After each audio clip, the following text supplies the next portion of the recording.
नमस्कार दोस्तों। तो और एक अपडेट वीडियो लेकर के आया हूँ आप लोगों के लिए। और कुछ इंडियन एथलीट्स भी बिगर लेवल पे compete करने का एटलीस्ट प्लान कर रहे हैं, ये देख के काफ़ी अच्छा लग रहा है, तो उनका अपडेट भी कवर करने वाला हूँ। तो दोस्तों, अक्सर ये होता है कि यूट्यूब पे इंपॉर्टेंट बॉडी बिल्डर्स के अपडेट कवर होते हैं, बट मैं इंपॉर्टेंट एथलीट्स के पहले और उनके साथ साथ बाकी एथलीट्स के भी अपडेट कवर करने वाला हूँ। यही मेरा प्लान है अगले 2 महीने के लिए।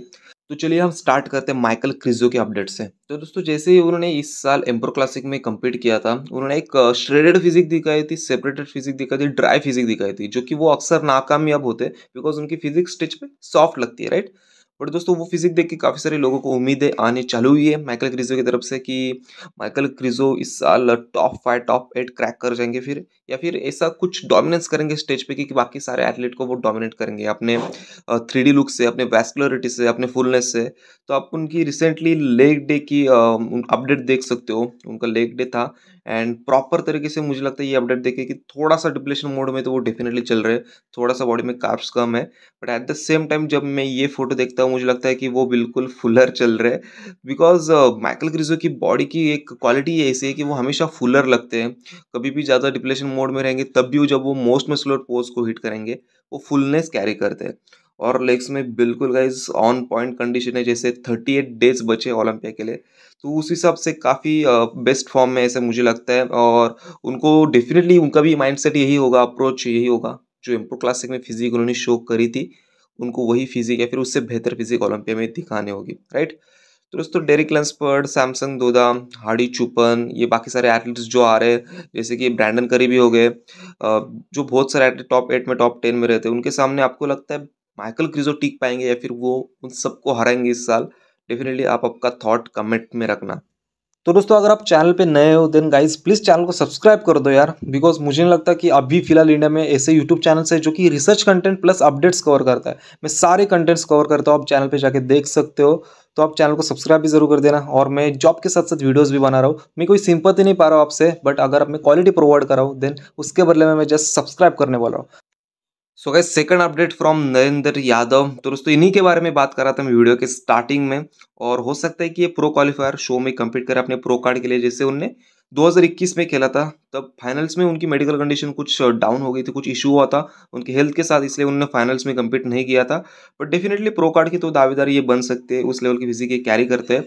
और स्टार्टिंग से मुझे उनके फिजिक में एक बाहर के फॉरेन बॉडी बिल्डर्स की झलक नजर आती है, बिकॉज वो 3D राउंडेड मसल्स कैरी करते हैं, ह्यूज मसल्स कैरी करते हैं।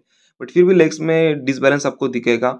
एंड उस तरीके से सेपरेशन स्टेज पे लेग्स में क्रिएट नहीं हो पाता जितना सुनीत यादव का होता है। But definitely I am damn sure Suneet Yadav के बाद अगर इंडिया को रिप्रेजेंट करेगा प्रो शो में, then I think he will be Narendra Yadav, he might be Narendra Yadav. अगर फिजिक की बात करी जाए देन ग्लूट्स और हैमस्ट्रिंग के बारे में आपको क्या लगता है? डेफिनेटली काप्स ऑन पॉइंट है, एक ओवरऑल फिजिक को काप्स अच्छा लुक दे रही है, कंप्लीटनेस कैरी कर रहे हैं वो। बट हैमस्ट्रिंग्स उतने अच्छे डेवलप नहीं है ऐसा मुझे लगता है, बिकॉज और भी ज्यादा डेवलप हो सकते हैं। बट ग्लूट्स ऑन पॉइंट है। एंड उस तरीके से हैमस्ट्रिंग जो लटकते हैं फॉरेन बॉडी बिल्डर्स के या फिर IBB प्रो लीग के जो बॉडी बिल्डर्स होते हैं, उस लेवल के मसल मास अभी तक कैरी नहीं कर रहे। बट डेफिनेटली एक बार अगर कंपीट करेंगे देन उनको पता चलेगा कि कौन सी चीज़ें लैक करी है। तो ये नरेंद्र यादव का अपडेट था। आपको क्या लगता है उनके बारे में? उनको कंपीट करना चाहिए या नहीं? आप अपना थॉट कमेंट में रखना। दोस्तों, बहुत सारे सप्लीमेंट ब्रांड्स ने टेस्टोस्टेरोन बूस्टर को लॉन्च किया है और वो क्लेम करते हैं कि ये नेचुरल टैबलेट्स है। बट ट्रांसफॉर्मिंग न्यूट्रिशन इस चीज की गारंटी दी है कि अगर आप इसे कंज्यूम करते हो उसके बाद आपकी ब्लड टेस्ट भी होती है तब भी आप नेचुरली पाओगे। तो इसीलिए नेचुरल बॉडी बिल्डिंग में जो कम्पीट करना चाहते हैं वो भी इसे ले सकते हैं और अपना टेस्टोस्टेरोन नेचुरली बूस्ट कर सकते हैं। सेकेंडली दोस्तों, हम 2-3 सालों तक वर्कआउट करते हैं, वे प्रोटीन खाते हैं, डाइट करते हैं, हमारी बॉडी जल्दी जल्दी ग्रो होती है बिकॉज वो होता है नूबी पीरियड में बॉडी जल्दी रिस्पॉन्ड करती है। बट उसके बाद हमें खुद को ले जाना होता है एक एडवांस लेवल पे, वो भी नेचुरली। तो आपकी बॉडी डिमांड करती है बूस्टेड टेस्टोस्टेरोन। तो इसमें सारे वो नेचुरल कंटेंट्स डाले गए जो कि आपके बॉडी में जाने के बाद आपका टेस्टोस्टेरोन बूस्ट करेंगे। बट वो एक हेल्दी वे में आप नेचुरली टेस्टोस्टेरोन बूस्ट करोगे। और टेस्टोस्टेरोन क्यों जरूरी होता है? हर एक मसल फाइबर बनाने के लिए टेस्टोस्टेरोन काफी इंपॉर्टेंट होता है और उसके साथ ही साथ स्ट्रेंथ भी बढ़ती है। तो जब से मैंने यूज करना चालू किया है, मैंने 40 kg ईच हैंड चेस्ट को बेंच प्रेस लगाया गाइस। एंड ये मैंने लाइफ में पहली बार कर चुका हूँ just because of Xdrol testosterone and GH booster. तो अगर आपको बाय करना है तो डिस्क्रिप्शन में लिंक है, मेरा कूपन कोड यूज करके आपको डिस्काउंट भी मिलेगा। एंड 60 टैबलेट्स है गाइस एंड हेल्थ गारंटी है, सेफ्टी है एंड 100% रिजल्ट्स आपको मिलने वाले हैं। तो चलिए वीडियो में फिर से आगे बढ़ते हैं। So next is most awaited update for you guys and he is Jeremy Buendia. तो दोस्तों उन्होंने अपनी वर्कआउट वीडियो पोस्ट करी थी यूट्यूब पे एंड हर एक वीडियो में वो पोजिंग करते हैं और उनकी अच्छी बात यह है कि वो जो पोजिंग होती है वो शूट करते हैं और अपने व्यूअर्स को भी दिखाते हैं। और शायद आपको पता हो पिछले 1-2 हफ्ते वो डिप्रेशन मोड में चल रहे थे पूरी तरीके से। अपने कोच का कुछ प्रोटोकॉल हो सकता है बट अभी वो थोड़े से फुल लग रहे हैं और आप देख सकते हो उनकी जो पोजिंग वो कर रहे थे वो पोजिंग भी देख सकते हो और लेफ्ट वाले चेस्ट में आपको थोड़े से फाइबर्स भी विजिबल होंगे। तो इसका मतलब हो सकता है कि Jeremy is back in the game और पूरी तरीके से आर्म्स पे वेंस का डोमिनेंस तो है हमेशा की तरह से।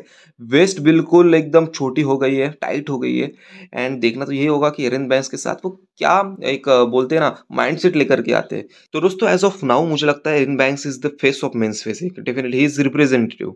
बट जेरेमी बोनेडे की फिजिक में जो वैस्कुलरिटी वो आपको एरन बैंक्स की फिजिक में नहीं दिखेगी, बट एरन बैंक्स के मसल्स जो फ्रेशनेस कैरी करते हैं, जो फ्लो कैरी करते हैं वो जेरेमी के पास नहीं है अभी। बिकॉज जो उन्होंने स्टैंडर्ड सेट करा था मेंस फिजिक का वो था 2017 का 2018 का, राइट। बट अभी एरन बैंक्स ने एक न्यू स्टैंडर्ड सेट करके रखा है और आप जेरेमी की फिजिक देख सकते हो जब वो साइड एंगल से मेन फिजिक का एक पोज हिट करे आप उसमें देख सकते हो उनके ऑब्लिक्स कभी भी उतने ज़्यादा पॉपअप होते ही नहीं है या फिर जानबूझ के जेरेमी उनको करते नहीं होंगे। बट मुझे यही देखना है कि जब उनके ऑब्लिक्स एंड एप्स का इंसर्शन अच्छी तरीके से आएगा उनकी फिजिक का फ्लो कैसे दिखेगा, बिकॉज तब वो टॉप 5 जरूर क्रैक कर सकते हैं ऐसा मुझे लगता है। बट अभी भी जीतना काफ़ी मुश्किल है, बट मैं जेरेमी का सबसे बड़ा फैन हूँ तो मुझे यही लगता है कि जेरेमी को जीतना चाहिए। तो फिजिक देख के आपको क्या लगता है? बैक की अपडेट फिलहाल उन्होंने पोस्ट नहीं करी है। तो जेरेमी का क्रेज हमेशा बना रहेगा अगले 2 महीने के लिए। आपको क्या लगता है इसके बारे में? Definitely comment down below. Guys next update from Lovepreet Singh. I hope कि आप इनको भूल नहीं गए होंगे बिकॉज ये वही एथलीट है दोस्तों जिन्होंने प्रो कार्ड जो जीता था वो ओवरऑल जीता था और जब उन्होंने प्रो शो में कम्पीट किया था आई थिंक उनकी 7th पोजीशन आई थी। बट खास बात तो ये है उसलिए मैं अपडेट कवर कर रहा हूँ। जो लास्ट स्टेज वेट था उनका मतलब 2022 के दिल्ली प्रो या फिर मुंबई प्रो में उन्होंने कम्पीट करा था, तब से अभी वो 11 केजी अप है। 11 केजी लीन बल्किंग में अप होना 1 साल के अंदर it's very tough thing as a bodybuilder, और जो कि लवप्रीत ने करके दिखाया। और उन्होंने बिल्कुल भी घाई नहीं की कौन सा प्रो शो खेलने की, बिकॉज अक्सर जो न्यू प्रो कार्ड होल्डर्स होते हैं उनको ये क्यूरियोसिटी होती है, ये एक्साइटमेंट होती है कि उनको प्रो शो में खेलना होता है और ओलंपिया का क्वालिफिकेशन लेना होता है। बट अभी मुझे लगता है कि लवप्रीत एक डिसेंट साइज कैरी कर रहे हैं, डेफिनेटली प्रोज के बीच में वो अभी स्टैंड कर सकते हैं। आप उनकी ओवरऑल अपडेट फिजिक देख सकते हो, काफ़ी अच्छे लग रहे हैं एंड बैक भी बिल्कुल उन्होंने वाइड करके रखी है। डेफिनेटली डेंसिटी अभी भी उनके बैक में आ सकती है because his back is genetically gifted. तो मुझे लगता है कि ये एक अगले एथलीट्स होंगे मेंस फिजिक की इंडिया में जो कि काफ़ी फेमस पॉपुलर बनेंगे भी और उनको बीट कर पाना एक हर एक का सपना होगा या फिर वो आइडल बन जाएंगे मेंस फिजिक में। Because I think Lovepreet has got everything. तो जस्ट अभी वो कम्पीट करेंगे मुंबई वाले प्रो शो में और देखते हैं क्या आउटपुट निकल करके आता है। तो दोस्तों last update from William Bonac. तो जैसे ही उन्होंने 2023 में अर्नोल्ड क्लासिक में कम्पीट किया था और उनकी पोजीशन टॉप 5 के बाहर हुई थी, तभी उन्होंने डिसाइड करा था कि वो डायरेक्टली अगले साल अर्नोल्ड क्लासिक में आएंगे कम्पीट करने, मतलब 2024 के अर्नोल्ड क्लासिक में। पर तभी से विलियम बोनैक के दिमाग में थॉट्स आने लगे कि उनको कोई एक शो खेल के इस साल के ओलंपिया का क्वालिफिकेशन लेना चाहिए या फिर हेल्थ इश्यूज पे फोकस करना चाहिए या फिर अगले साल आना चाहिए या फिर सीधा बॉडी बिल्डिंग से रिटायरमेंट लेके लाइफ में कोई अलग पर्पस ढूंढना चाहिए। एज अ बॉडी बिल्डर वो काफ़ी स्ट्रेस में चल रहे, काफ़ी कंफ्यूजन में चल रहे हैं। एंड दोस्तों आपको पता है कि ये जो बॉडी बिल्डर्स वाली चीज़ें होती है, दिन में 6 मील खाना, आपको अगर नींद आती है तो नींद आने के बाद भी नींद से जग के मील खाना या फिर कार्डियो करना, और जो कार्डियो का टाइम होता है वो कोच बढ़ाते जाता है जैसे शो नज़दीक आता है और आपको वीकनेस फील होता है, आप में लूज मोशंस आने लगते हैं।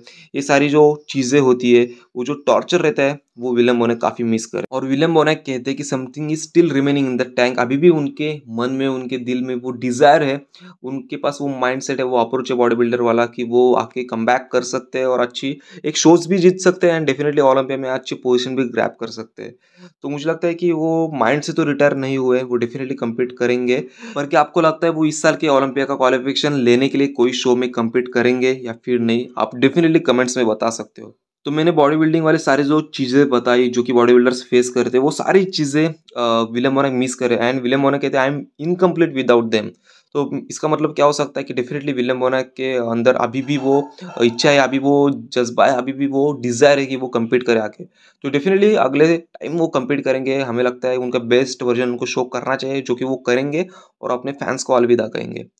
तो दोस्तों यही आज के अपडेट्स थे। आई होप आपको अपडेट वीडियो पसंद आ रही होंगी मेरी। तो डेफिनेटली अगर लास्ट तक देख रहे हो तो चैनल को सब्सक्राइब जरूर कर देना, बिकॉज अपार्ट फ्रॉम अपडेट्स हम सारे बॉडी बिल्डिंग कंटेंट्स कवर करते हैं जो कि रेयर यूट्यूब चैनल्स करते हैं, राइट।